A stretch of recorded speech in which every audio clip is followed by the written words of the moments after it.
So if you're going to ask about who was one of the most genocidal leaders in history, you'd say Hitler, right? Pol Pot. Did any of you guess King Leopold II of Belgium? Maybe. Maybe not. Because we are only taught U.S. imperial history in schools, we here at Buzzsaw think it'd be a good idea to keep you informed of historical events and figures that may have been overlooked, censored, and forgotten in the whitewashing of our history.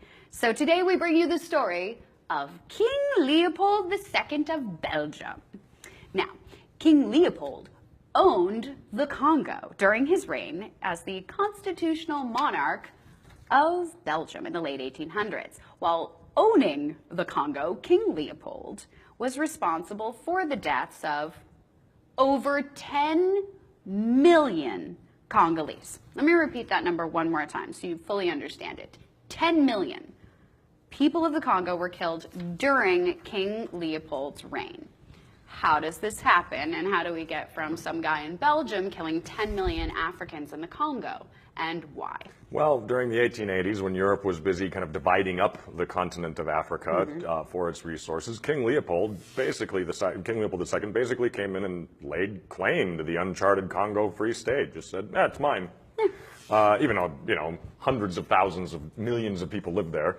Right. The 905,000 square miles, 76 times larger than Belgium, mind you, African rainforest held a vast fortune of rubber plantations, a commodity that was high demand in the 19th century in Europe. Yeah. And so seeing that there were these vast wealth of minerals and things that he could make money off of, in 1876, Leopold formed the philanthropic organization, the Association Internationale Africaine, or the International African Association, which sounds so lovely, and became its single shareholder.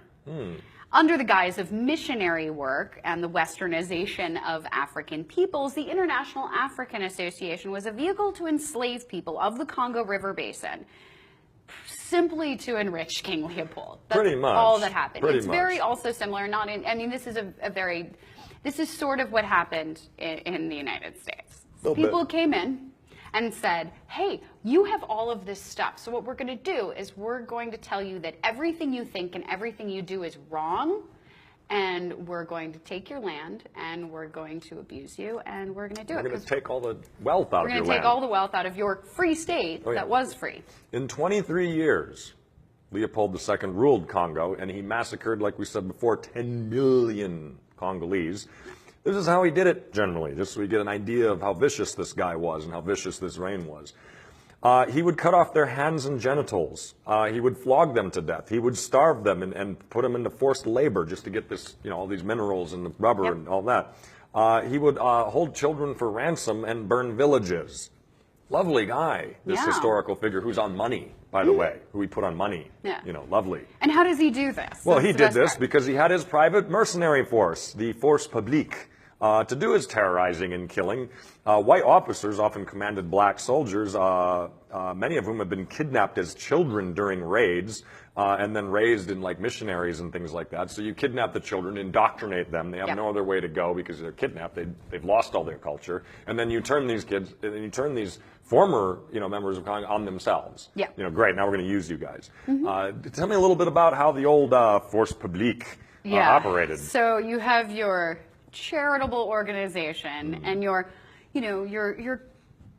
community police force that's just supposed to keep everything in line. One of the junior officers that was part of that had described a raid to punish a village that had protested what was going on with him, and this is what he had to say, quote, "The commanding officer ordered us to cut off the heads of the men and hang them on the village palisades, also their sexual members, and to hang the women and children on the palisade in the form of a cross," end quote. That's incredible. I mean, that's just dirty. I mean, it turns my stomach at how bad And we're that all is. like, what? Was there some, how did Africa get where it Where was? it is today, How does yeah. it happen? It's guys like this. Yeah, I you didn't mean, learn this in history class. I didn't. No. You're not told these things. You're not told about it. Everything sort of, like you said, gets whitewashed. And I'll tell you why people like this get away with it. Why he isn't Hitler. Why he isn't Pol Pot. Why people don't say Leopold. What a horrible human being. That's why it's not a common thing with us. And this is how you get away with it.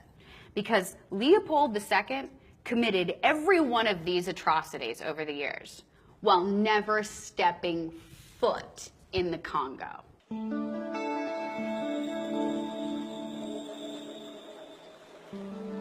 The humiliation and violence inflicted on black Americans was mirrored in Africa.